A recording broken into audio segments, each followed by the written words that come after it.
Being salty is not an easy task. For SaltEcrafter to maintain high levels of sodium, here are some of the things that I've seen her do. Take daily salt supplements.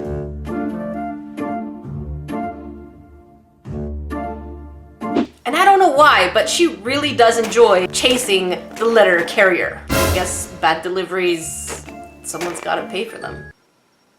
I've seen her shake her fist randomly, just at passing cars. I can't stop SaltEcrafter from doing what she's gotta do though. And so one of the biggest reasons the salt levels have to stay pretty high is because there will be days like today we're reviewing a sweet actual craft kit. It's sweet bubblegum, so we need the salt to balance it. You see what I'm trying to say here? Bro, what are you talking about, man? Okay. And so for this week's kit under attack, review, we're going to be looking at a bubblegum factory craft kit. I guess it's a craft kit, a DIY kit. And this kit is supposed to be called a scientific explorer. So not only are we supposed to make gum, but we're supposed to understand what makes gum gummy, how to gum. I'm really excited about this kit because it has different kinds of flavors, including sour, fruity, minty, and watermelon. This kit here costs about $30 either in US or Canadian, pretty pricey. Or if you're in the UK, it is at about 21 pounds. So I'm really curious to see how much gum are we actually getting for $30 whole. And is the value of what we're learning on the inside actually worth it? Enough delay, time to see what we get inside.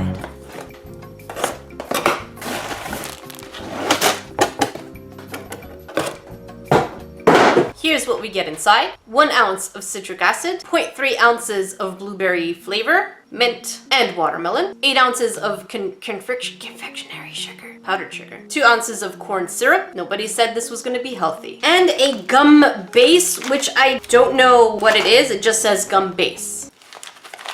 We also get 2 pieces of paper that kind of feel like printing paper. Nothing special about these. And an instructional manual. I did get a little worried for a couple of seconds and I'm still worried. Let me show you why. So this is what we have on the inside of the kit. And this is all the stuff that we're gonna need to make the kit. And not just that, but let's take a quick look at proofreading. You're gonna need a microwave oven or a microwave and double boiler. So do I need both? I don't know. Suddenly it feels like a lot of work just to get some bubble gum. But I guess I'm gonna learn something, right? Throughout the booklet, there are numerous something to chew on little facts, which to be honest, I find pretty interesting. All right, first things first, I'm already a little annoyed at the instructions.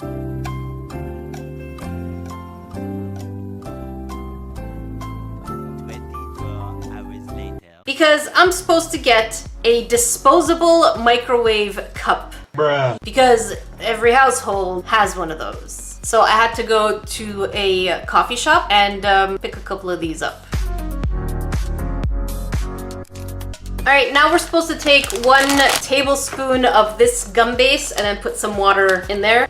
Why are there no sealable bags? Companies, if I'm not supposed to use the whole thing one shot, give me sealable bags, please. And now the struggle of not losing this somewhere. See what you made me do? Did you see what you made me do? Now I have to use another one of my cups instead of making gum with it. You happy now? All right, so now we're supposed to cover it with water. Well, I can't cover it if it keeps floating. Get in there. Now let's shove it into the microwave for about 15 to 20 seconds.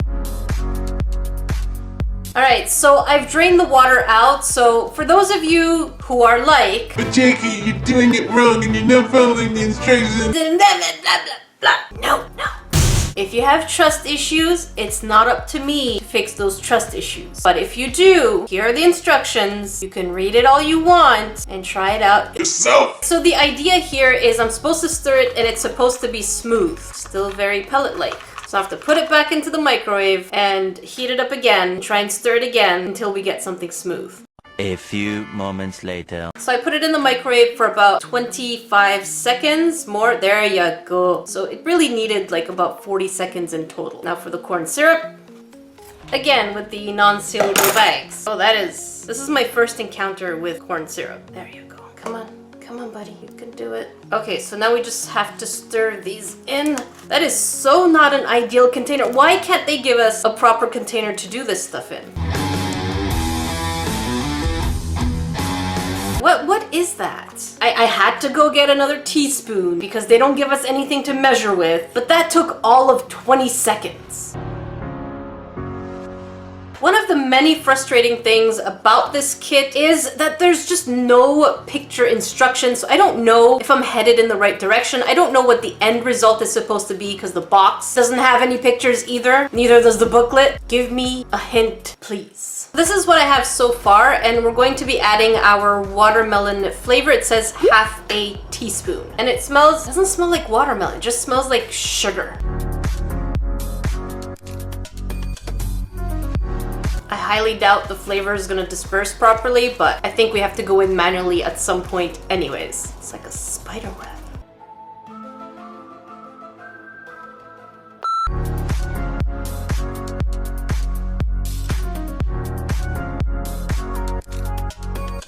Alright, so at this point we're supposed to be taking it out and kneading it with our hands until it becomes stiff.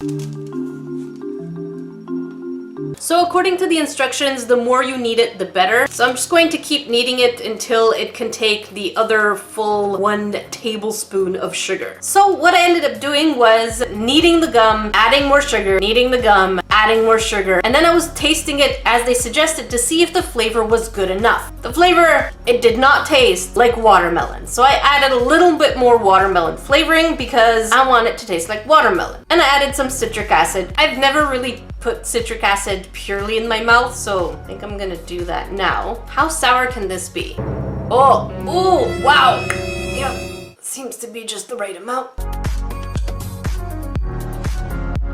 After putting all that watermelon and all that citric acid, it still does not taste like watermelon. I've put at least double the amount of flavoring that they've suggested, and it still doesn't taste like watermelon. So this is the only logical course of action right now. Before I put even more, because we've committed now, there's no going back with this. Does it taste like watermelon? I should try them all.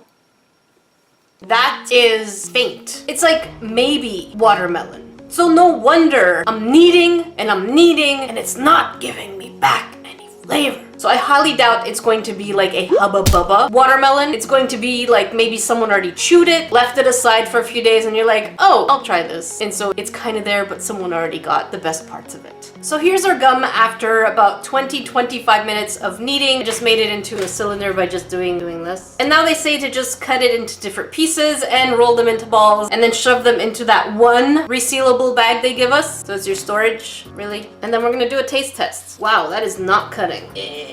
Well, now I'm sticking to my story that this is like pre-chewed gum. You're not really getting a finished product that you can break easily. Don't even hold their shape. So you just want to be sticky when I'm trying to take you apart. But when I put you together, you're like, no, don't smile at me with that smug face. So this recipe gave us 7 gum balls. How many gum balls can this whole kit make? I say time to do me some calculations.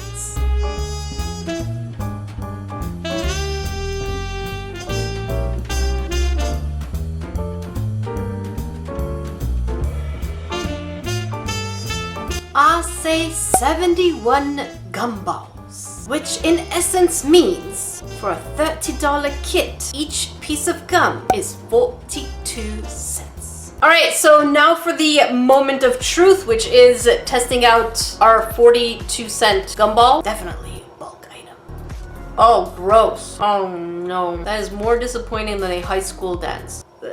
I am not joking at all when I'm saying that putting this gum in my mouth felt exactly like when you take your gum out of your mouth and put it in a wrapper and say maybe I'll chew it later. Am I the only one who does that? And then you reopen the pack, put it in your mouth, and it has like this cold, moist feel to it. That's exactly what this tastes like. It is disappointing on at least 12 different levels. I feel like all this gum, for me, would go straight in the trash. I'm not gonna leave you grains without trying the mint and blueberry flavor, just in case maybe the watermelon was the crappy one. So let's try mint, and that smells really minty. Then again, let's just try it. The smell is stronger than the flavor. I just put a buttload of sugar in my mouth. It's just sugar with mild flavoring. Blueberry. That's gross. That tastes like medicine. You know the Flintstone vitamins? That's what it tastes like. All right, let's go over there and do the talking. Time to find out, is this kit worth it? If you're new to SaltEcrafter, make sure that you get your salt vitamins, because without them, we have the risk of being sweet. That's not what we want. So if you're not familiar, we love to start with the cons first and not the pros. If there are pros, we'll mention them after. This kit costs $30 for a gum kit. It does seem quite exaggerated, especially given the ingredients are found in bulk barns. There's no actual picture of the end result on the box. So all you're seeing is these happy kids flying around, sitting, and looking like they're having the time of their life. But the answer is nay, they are not. Not only are there no pictures on the outside of the box, but there's none on the inside of the booklet itself. So when you're doing this, you're kind of guessing what it should look like, what the consistency should be, and all that stuff. Remember, as a scientific explorer, I think I would like to see what my scientific endeavors should look like. The booklet is black and white. They put all the effort on coloring the outside of the box, that the inside is just minimal effort. Again, I'm coming back on the price. For a $30 kit, why didn't we get any kind of microwavable disposable cups? How hard would it have been to make a kit complete? No sealable bags. You grains know how I feel about bags that can't be sealed, especially if we're not using the entirety of the project. So they want us to use a stirring stick. How difficult could it have been to have included a stirring stick? One popsicle stick for courtesy, maybe. There's no actual science in this kit. I didn't understand why things were mixing and reacting the way they did with everything else. It really was just put this into here, put this into that, and that's it. Oh, by the way, fun fact. I mean, these are just wiki facts. If you're going to claim science, teach me science. Some of the recipes in that booklet ask you to have food coloring. Do you guys remember me mentioning any kind of food coloring in the list of things we got? The answer is no! No food coloring in the package. Why? If you were to buy these things at a bulk store, they would probably cost you somewhere around $10 to $12. Especially for a kit that isn't complete, what's the point of getting it? The whole idea behind getting a kit is so that it is complete within itself. So you can just take it and gift it to someone. So you don't have to worry that they have to go out and buy more stuff. So this kit ends up costing you more. So with all the calculations that we've done, each gumball is 42 cents. That is pretty pricey if you want to think about the gum quality that we're getting. Which leads us to the next con. For 42 cents a gumball, it was gross. It was tasteless. I really put a lot of that flavor in and it was still gross. Which led me to try the other powders and they were so mild. The mint was, again, maybe mint. The flavor was there, but it was mostly the flavor of sugar. Whereas the blueberry just tasted like medicine. So even if it was a kit to make sweet gum, I still ended up pretty salty. How do you manage making me make sweets, but I'm still salty? And now on to the pros. There's just one, but I'm gonna mention it because I am a very generous soul. It does have playability. In order for me to make that one bit of gum, it took me somewhere around 40-45 minutes. Mind you, most of the time was spent kneading it. And so with all that said, I'm very frustrated at this kit, not because it doesn't give us an end result, but because the end result is an accumulation of disappointments. I would rate this kit a 2 on 10 dorks. I feel like I'm being very generous, but you are getting gum. Gross gum, but gum nonetheless. What is your favorite flavor of gum? Let me know in the comment section below. I would have to say watermelon. Surprise, surprise. I mean, I tried to make it, so. Thank you so much for watching, my little grains. If you want to watch a crafty video, check it up here. And if you want to watch a salty video, because this is not enough and you need the salt, you know where to find it, right down there. Until then, I will see you in the next video.